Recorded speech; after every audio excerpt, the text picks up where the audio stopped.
Ko trūko, kad varžovai kontroliavo žaidimą, ne jūs? Ne, šiaip iš tikrųjų pirmas kėlinys toks labai apylygiai buvo, tik mes tikėt turėjo tokių atakų.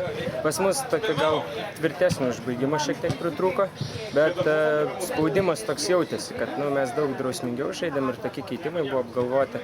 O antro kėlinio pradžioje šiek tiek perėmė iniciatyvą, pas mus buvo chaosas, nespėjom grįžti gynybą, jie keturiesi užpuolė ir toksai iš po savęs vartininkas ten jau, kaip ir turbūt sakė, mūsų priešininkai tobulas, bet šiek tiek trūko tokio gal atstumo. Bet šiaip, nežinau, jie tam turėjo gal 3-4 progas per visas varžybas, tokias, užtikrintas, kur galėjo įmušti, vieną išnaudojo ir viskas. Labai liūdna? Aišku, liūdna dabar. Wow. Ką tik mergaitį į galvą pataikysiu kamuolį. Reikėjo nufilmuoti.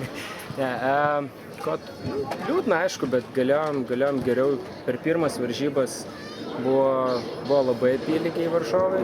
Šiose varžybos irgi 1-0 nėra skirtumas toksai, kad jau parodytų, kad labai prieš stiprius priešininkus žaidėm, bet gal sėkmės kažkaip pritrūko. Tas labiausiai liūdina, kad yra tokias, atrodo, viskas bus gerai ir tas kamuolys kažką ne taip technikos spragos ir nieko.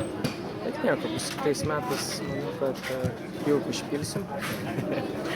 Bet žiūrėsim.